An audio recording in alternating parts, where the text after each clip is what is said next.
Bapak Ibu sekalian, tamu undangan yang dirahmati oleh Allah Subhanahu wa taala. Di sini niki nggih bahasa Indonesia, bahasa Jawa niki. Campuran nggih. Saya hanya bisa memberikan sedikit pesan dan kesan wabil khusus kepada pengantin baru yang sebentar lagi mau bersenang-senang dan kepada pengantin lama yang pada pening mikirin utang. Kelihatan dari wajahnya Pak ya. Yang pertama tentang nikah, tentunya kita harus paham betul nikah itu adalah ibadah yang suci. Nikah itu ada dua kinayah. Yang pertama, kalau menurut anak pondok pesantren, nikah itu singkatan Pak, nikmat dan penuh barokah. Amin. Kalau bahasa preman perempatan, nikah itu katanya nindihin barang yang merekah. Saya nggak tahu itu gimana. Cuman yang jelas, kalau ditengok dari sejarahnya, nikah itu syariat yang diterapkan bukan kepada Nabi Muhammad, tapi kepada nenek moyang kita, Nabi Adam alaihi salam. Saya pernah mengadakan seminar tentang pernikahan Pak, dan saya mengutarakan tentang sejarah di salah satu universitas terkenal. Selesai saya seminar, ada mahasiswa bertanya sama saya, Pak Lasudin, Bapak tadi nerangin sejarah nikah melalui Nabi Adam dan Siti Hawa. Betul kata saya. Nabi Adam Siti Hawa itu kan hidup di sorga Pak. Iya. Mereka berdua Pak di sana. Iya. Yang saya tanyakan status mereka di sorga Pak, nikah atau kumpul kebo? Sampai segitunya anak sekarang. Saya jawab, mereka nikah, kan Nabi, masa Nabi kumpul kebo? Emang tetangga belakang rumah kamu yang digerebek Pak RW? Enggak Pak, kalau menurut asumsi saya, mereka berdua itu kumpul kebo. Jangan sembarangan bilang. Coba Bapak pikirkan, zaman dulu kan KUA belum ada, debat belum buka. Lalu siapa yang menikahkan? Saya waktu itu agak ragu Pak, apa iya apa enggak gitu kan? Antara iya dan tidak. Makanya selama saya di pesantren saya nggak ngaji kayak gituan. Begitu saya pulang, saya baca Al-Quran, ternyata ada jawabannya. Saya bacakan, wa qulna ya Adam uskun anta wa zawjukal janna wa kula min ragadan haytsu situma wa la taqrabu hadhihi syajarata fatakuna minadh dhalimin. Yang jawab Allah, saya doakan cepat-cepat naik haji. Yang masih ngunyah terus, saya doakan pulang sakit gigi. Kita perhatikan ibu bapak, apakah kita ini turunan orang yang ahli zina, tukang kumpul kebo, atau juga ahli ibadah? Wa qulna, dan aku telah berkata, kata Allah, ya Adam, hei Adam, uskun anta. Adam diperintahkan untuk uskun. Uskun itu asal kata dari sakinah. Sakinah itu artinya tenanglah kamu di sorga. Inilah ibu-ibu pengajian kadang-kadang Masya Allah datang ke pengantenan, ketemu pengantin laki perempuan, sok doain pakai bahasa Arab, dia sendiri nggak tahu artinya. Selamat menempuh hidup baru ya, semoga menjalin rumah tangga sakinah mawaddah warohmah. Pengantin perempuannya nanya, apa sih artinya sakinah mawaddah warohmah? Yaitu suaminya pada di rumah, istrinya pada di Mekah. TKW namanya. Uskun itu artinya tenang. Di sini mohon maaf Pak, kemarin saya kedatangan anak buahnya Pak Lukman Hakim Saifuddin dari Jakarta. Beliau ngomong sama saya, Pak Lasudin, tensi perceraian di Batam meningkat. Saya waktu itu nggak percaya. Saya nggak percaya Pak. Tetangga saya nggak ada yang cerai kok. Ayo ikut saya ke Sekupang. Ternyata Masya Allah Pak, ngantri di Sekupang. Bukan orang mau nikah, mau cerai. Dan yang lebih aneh Bu, bukan muda-muda, udah nenek-nenek. Mending kalau muda jandanya bisa kita ambil kan. Ini udah nenek-nenek, apa yang diharapkan coba? Disinilah mohon maaf kita kaji baik-baik.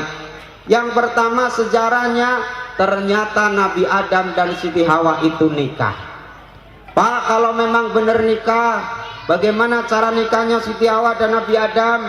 Ternyata menurut ulama ahli hikayah, nikahnya Nabi Adam dan Siti Hawa tidak jauh beda dengan nikahnya Mas Yardi dan Mbak Kiki dan ibu bapak sekalian, ada mas kawinnya, ada ijab kabulnya. Mungkin bapak-bapak mas kawinnya dulu apa Pak? Seperangkat alat sholat, malah kadang-kadang ditambah seperangkat alat olahraga Pak ya. Nabi Adam juga demikian, membaca sholawat 100 kali tanpa nafas. Nabi Adam ngambil nafas dengan ijabnya, aku terima nikahnya Hawa dengan mas kawin, baca sholawat 100 kali tanpa nafas. Allahumma sholli ala Muhammad, Allahumma sholli ala Muhammad, sampai 50 kali Nabi Adam tidak kuat lagi, ditegur sama Allah, kamu tidak kuat Adam, aku manusia ya Allah, nggak akan kuat. Baik kalau begitu, aku maha pengasih maha penyayang, yang 50 kali boleh kamu cicil.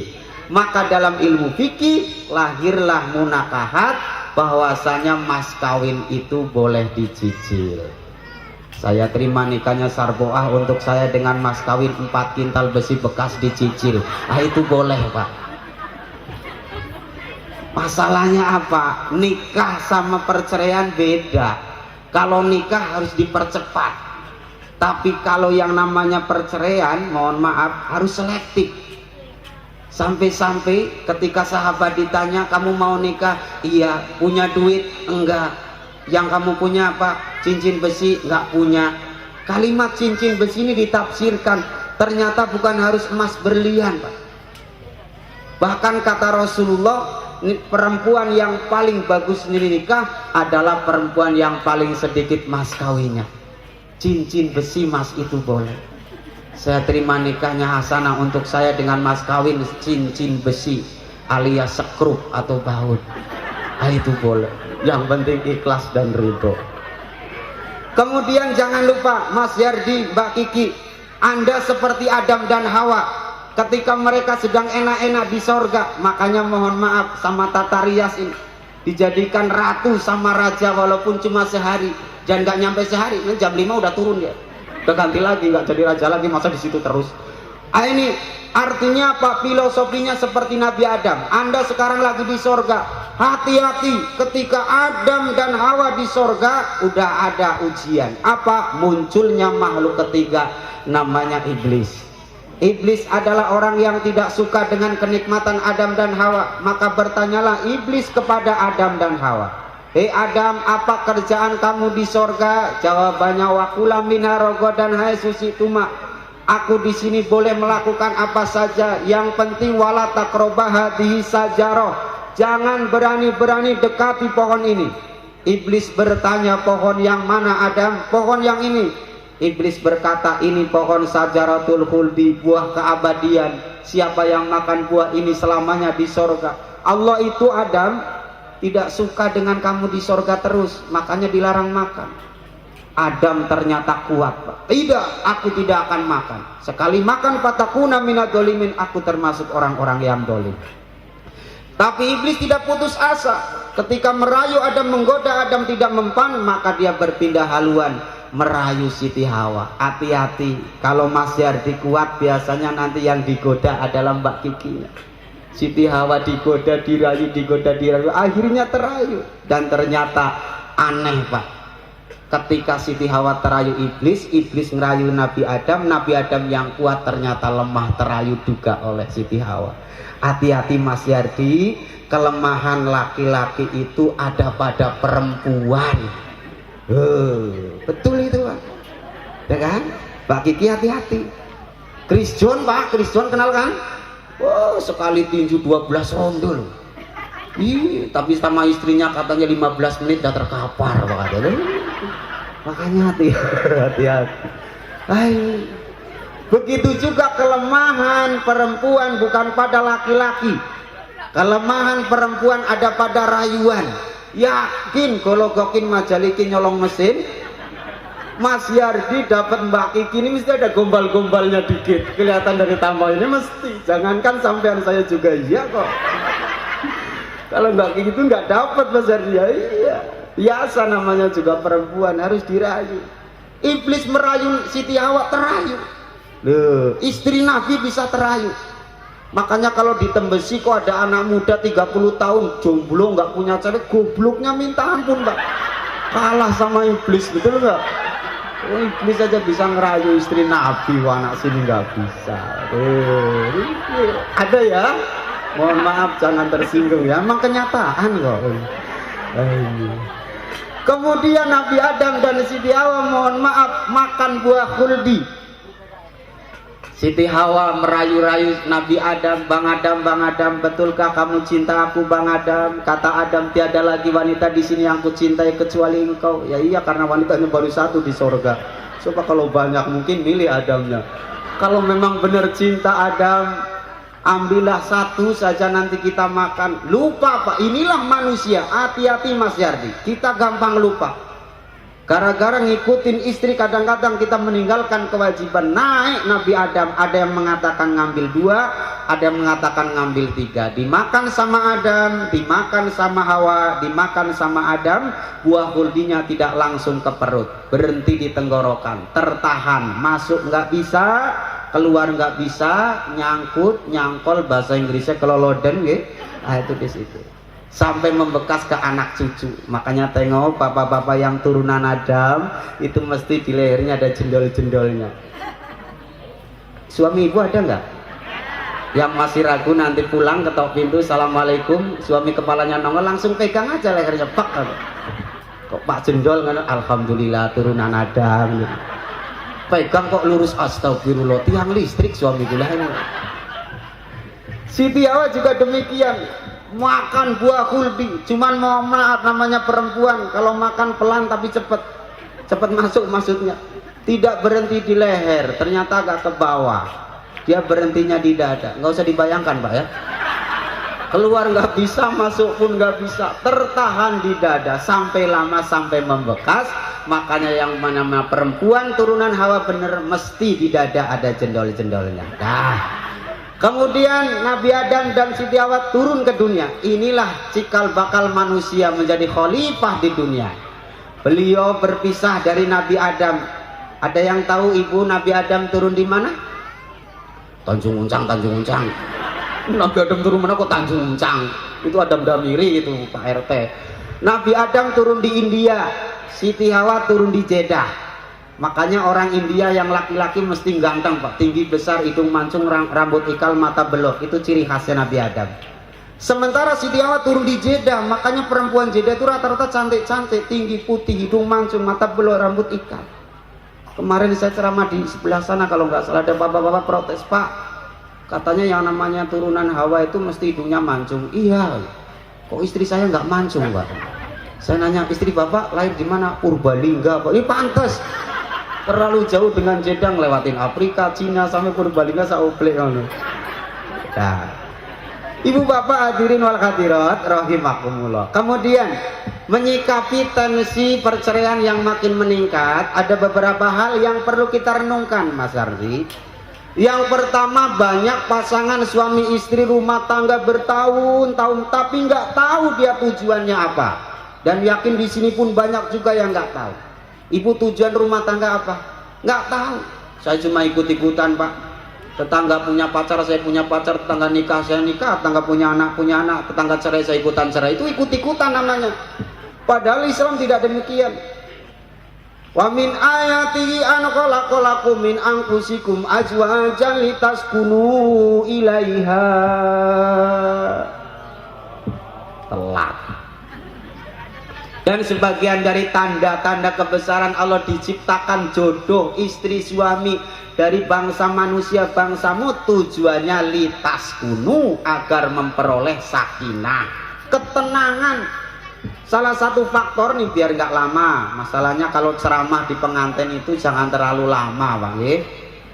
Situasional Pak ya, menghargai perasaan pengantinnya. Udah mau cubit-cubitan udah Ustadz kan malu nanti. Keadilan Pak. Suami istri tidak punya keadilan, itulah runtuhnya sakinah. Pengertian adil di sini itu apa? Kemarin saya nanya sama ibu-ibu pengajian, ibu tahu nggak artinya adil? Tahu Pak? Apa? Sama rata. Ini yang salah Mas Yardi, Mbak Kiki. Adil itu bukan sama rata. Kalau sama rata itu dolim. Contoh, ibu punya anak 5, sekolahnya beda-beda, uang sakunya jangan sama. 1 SD, 1 kuliah, 1 SMA, 1 SMP, 1 SD, yang terakhir TK. Uang sakunya jangan sama. Kalau sama repotnya. Yang kuliah 200.000, SMA 200.000, SMP 200.000, paling seneng SD 200.000, paling seneng banget TK 200.000. Jingkrak. Begitu juga kalau dikecilin semua. Yang TK 2.000, SD 2.000, SMP 2.000, nggak mau berangkat nih, SMA 2.000, yang paling frustasi kuliah 2.000. Tidak bisa. Adil itu artinya memenuhi hak sesuai dengan, bukan kebutuhannya, walaupun dia butuh, kalau bukan haknya jangan dikasih. Memenuhi hak sesuai dengan haknya. Disinilah ketika saya tanya, kenapa ibu bercerai? Suami saya, Pak, seneng sama yang lebih muda, lebih cantik. Dengarkan baik-baik, Bu. Sakinah itu lahir dari keadilan. Kalau suami menginginkan istri cantik, maka wajib Mbak Kiki walaupun nanti punya anak 7 tetap harus cantik. Cantik itu mahal, Pak. Kata siapa? Lu salon sekarang buktinya, Pak, mahal-mahal. Ya salonnya salon Tembesi, jangan salon Sagulung. Kalau salon Sagulung memang mahal luar biasa, Pak. Rebonding 135, blessing 140, sauna tanpa susu 400, sauna pakai susu 750, belum pedikur, belum medikurnya. Apa long saya lewat ada daftar harganya. Kok mantan deh. Yang namanya cantik itu lahir dari kecerdasan. Cantik itu karena kecocokan. Tidak harus mahal. Saya, Pak, ceramah di beberapa tempat, ada komunitas orang-orang kaya. Mereka sedang berlomba-lomba sekarang pakai bulu mata. Dari bulu mata yang harganya 10.000 sampai ada yang puluhan juta. Tidak selamanya ekonomi kita lancar. Ketika ekonomi kita di bawah, pandai-pandailah merias diri. Apa? Kecerdasan. Pak, suami saya senang kalau saya pakai bedak, Pak. Tapi sayang hari ini nggak ada duit untuk beli bedak. Ingat Mbak Kiki, tepung kanji juga bisa, betul? Pak, suami saya senang kalau saya pakai lipstik, tapi nggak ada lipstik, Pak. Betadine juga bisa, betul? Tuh, Pak, enak hidup loh. Yang namanya sekali lagi cantik hasil daripada kecerdasan. Suami nanti Mas Yardi lupa nggak ngasih uang belanja, bolehkah seorang istri demo? Boleh, cuman demonya santun. Nanti kalau umpamanya ditinggal ke sekolah, ditinggal ngajar di rumah, nggak dikasih uang belanja, adanya apa? Nasi, masak nasi, sayurnya ambil air pakai ember, sayur namanya sayur bening, betul nggak? Mas Yardi datang, Dek, ada nasi, ada sayurnya, ada sayur apa? Bilang aja kepala. Nanti Mas Yardi ngambil piring, terus nguber-nguber nyari kepalanya kan. Kan pakai baskom jadi besar. Dia teriak, mana katanya sayur kepala? Dirangkul baik-baik, pengen nengok kepalanya. Ayo, ditengok bareng-bareng kan berdua kayak gini. Nampak 2 kepala kan. Tuh, tengok kepalanya yang satu malah gede-gede. Tuh, Pak, hati-hati. Yang kedua tentang makanan, hati-hati. Makanya disejarkan tadi ada